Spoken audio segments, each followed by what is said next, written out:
here with Patrick Duddy, a Laconia legend, gun stop, first guy to take a street legal guns, Dyna lowrider, okay? Up the Olympic ski slope, yep. All sand. And it took you a couple years to do it. I was blown away. The crowd went crazy. Now you're here racing the gnarliest Jday track on the circuit, yep. On a Harley Davidson Sportster. Tell us a little bit about your journey. So this journey is it's a little different. So I raced the Dyna for many years, and I'm getting older, so I said it's time to go lighter, and I haven't made the swap to a dirt bike yet. So I said I'll stay with Harley for a little while, partnered up with everybody on this thing, and created my own version of what I thought a Sportster should be. There's been a lot of guys doing it, and I kind of just went a little, what I think is a little above and beyond in some places. Some guys are a little further ahead of me in other places, but yeah, this is what we've came out with.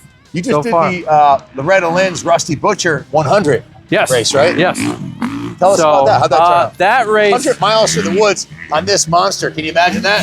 So we had, I think, don't quote me on this, but we had, I think, roughly 64 Sportsters from all over the country that show up for the Rusty Butcher race, and it was an incredible through the woods, a lot more hard packed rather than the soft sand stuff, but a lot of vertical. When I say vertical, up and down, it was just gnarly, dropping down into these crevices and then coming back out of a crevice with all of us, and it was great because the mayhem. At one point in time, I think we had like 100 bikes almost on the track at the same time. That's insane. So it was Sportsters, right? Sportsters, heavy enduros, vintage, and then like old two-strokes were out there. I think I saw a few old Triumphs too, believe it or not. And yeah, so it was incredible. But now, walk us through the rear suspension. Looks like you got about 12 inches of travel here. What's this? What kind of shocks? So these are Moto-Waz. I've been working with him for the Dyna for a little while, and he's been great with me. These ones are 17 and a half, and we went off one of his ATV designs, I think is what he used.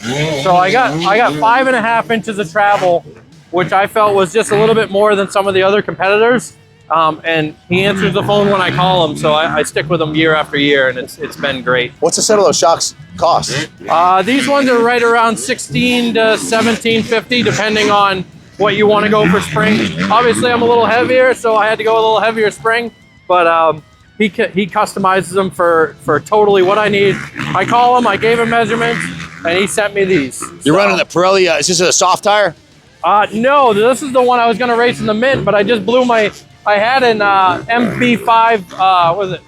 MB5 Evo. I popped that when I went through the technical section over there. Did you actually take this over the telephone poles? Oh yeah. You're kidding me. No. This on video. So yeah, so I went over I did the technical section at least one time over there. That's impressive. I had to do it one time. I would be a little concerned doing that on my Gas 300. This badass sent it on a fucking Harley Davidson Sportster. I'm editing that out, but I'm just blown away, man. I guarantee you have more people cheering for you than anybody else. What's it like riding this through the Southwick track, the sand track? Through the sand, it's horrible, absolutely horrible. This track's a little bit more technical than I thought it was gonna be, and so my arms just kind of started falling apart for a hot minute. So the first lap wasn't too bad. I couldn't do anything on the second and third lap there. And you got a little arm pump? Oh, I got more than arm pump. Yeah, they were locked up pretty solid, but I swapped over to the pillow grips. That seems to be way better. One of the biggest mistakes I just made is I bought a Motion Pro throttle. Okay. It's a quarter turn. Oh man, so 0 to 80 horsepower. So it's everything. It's instantly all or nothing. So yeah, I'm learning to deal with that. Learn how to ride my bike. Twist it? Oh yeah. So it's yeah. So one whoop and all of a sudden you're on 80 horsepower. Yeah. Easy to whiskey throttle on that thing. Oh yeah. But, love the paint job. Is this a wrapper or is that a paint job? 139 Designs is my initial. They're the ones that went through. Obviously everybody on it. They went through it. I threw the idea out to him, and he's like, I can try. So we got a little bit of little flaw, but it looks fantastic. From 10 feet behind it, you can't tell any difference. So running a Saddleman saddle. So this is the Virus Moto Saddleman seat that he designed years ago. Rusty Butcher has kind of the same exact one in I think it's a little bit different offering. What's the scoop with the peg situation here? So I got the idea. I didn't like standing up in the middle of the bike. I hated it. I didn't want it. So me and my stepbrother came up with this idea and moved that. So I'm using the rear motor mounts as my beam or my mounting points. Just figured out where I wanted my feet, and then yeah, I've always been good friends with Deadbeat Customs, so they gave me these pegs, which are just super sharp. They hold my boots on awesome, and it was just such a simple idea that I said, why not try it? But in the technical section, I broke my shifter off there, so we're gonna see how the second one goes for this next lap. But how many gears do you run out there? I got second and clicked third for a second, or for a hot minute there in the first lap, but second time around was just first because I couldn't do nothing with my boot. So the Takasago XL rims look great. What is that, an 18 rear and 21 front? Yes, yeah. So stock Sportster frame? Stock Sportster frame with every piece of metal that's on that frame is cut off. Other than this one piece, which I usually have my brake line attached to, which is all messed up, but every piece is cut off on the bottom. And then Slim makes these oil bags. It's Slim Fabrications on Instagram. So he makes these oil bags, so you cut all the metal out of there. So I have the battery mounted there, my oil bag, and then just kind of thins everything up on the back of a Sportster. Stock swing arm? Stock swing arm. Stock tank? It's actually the King tank, so it's the 2.9 gallon tank, so a little bit more. How many horse you putting down? We'll keep that under wraps, you know. Yeah, we can tell you, but we have to take it's to jail. Yeah, so it's a Hammer Performance 1275 kit that we went with. Oh. And then we used the... Hey, if you don't get the whole shot, you fucked up, right? Yeah. So we went with the 06 jugs, so it's a bigger fin. And this is the guys over at Laconia. They've been amazing. Anything I ask, they help out. So we went bigger fins. It's got Buell Thunderstorm heads on it, the 1275 kit, and then it's actually... So the machining that they did is actually a little bit higher. So they basically tell me to let it warm up completely before I go race. We built it so it can run hotter than normal. Okay. And then I called Jag up, and Jag was amazing. They sent me the 10-row oil cooler, and this bike, it doesn't even remotely get hot. During the Mint 400, I didn't even see, like, I didn't feel hot, nothing. Tell us about that. You ran a 400-mile race with this thing. No. So the Mint 400 is only like 130 to 150 miles for the motorcycle Only guy. 150 to the woods. I mean, I get tired riding my bagger 150 miles. I mean, yeah, what kind of supplements are you on, brother? Me, I need to get on some. Yeah, Jesus, so it's just been some bananas and some water right now, and getting an arm pump vicious out there in the sand. Yeah, it's I didn't expect this to be. I've done a lot of things with these Harleys over the years, but this is such a technical track that I really didn't expect it to be what it is.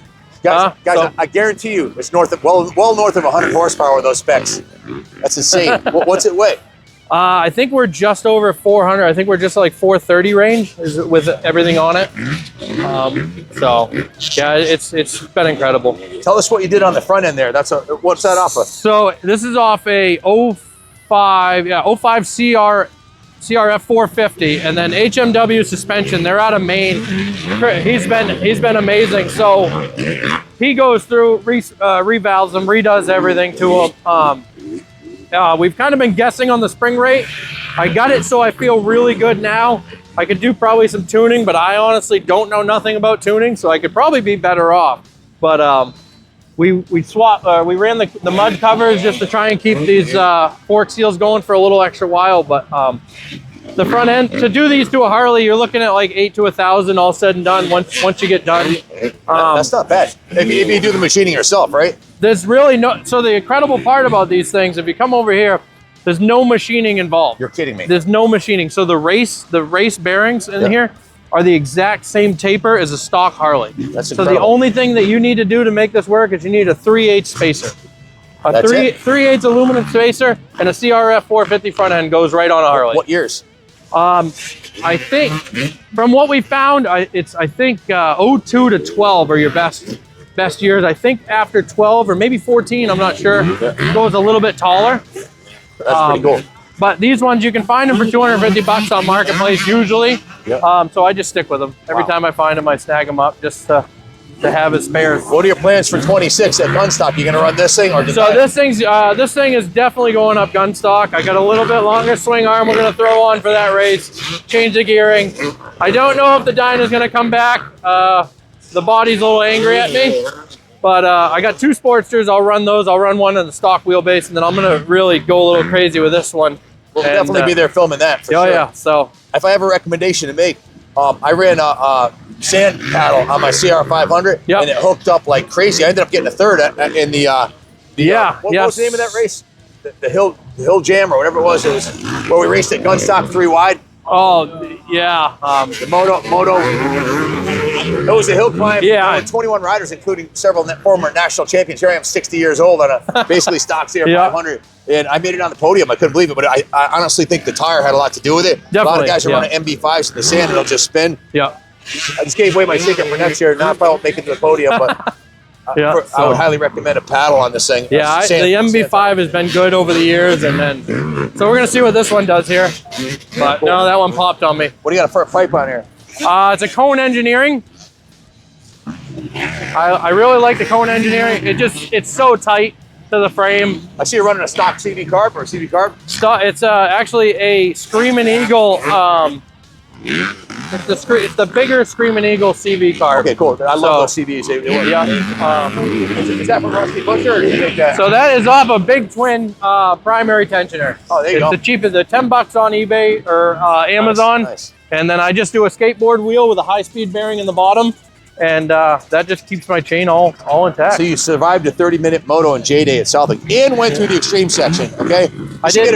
If they don't give you a trophy, you definitely got to get some kind of acknowledgement for that, man. It took me we got the police cover on here. Yeah. Straight to jail. A lot of people don't like me running that. That's an expensive cover, but that's cool. No, it took me 7 hours and 11 minutes to do the Rusty Butcher 100-mile race. So that was. How did you feel the next day? After the 7 hours, 100. It was hard to drive. It was hard to drive 21 hours home. Were you like the Tin Man when you got out of bed? Yeah. So I put a cot in the back of my truck and slept in the back of my truck, and then moseyed back to New Hampshire. So wow, very cool. Well, I've enjoyed watching your journey on the Dyna. Finally making it over the top. Crowd went. There was like 10,000 people there. They went batshit crazy because they're all Harley riders, right? So yeah, it was definitely cool. I mean, his Dyna is literally you could ride it to the track. It's not like this. No, I usually ride it to work.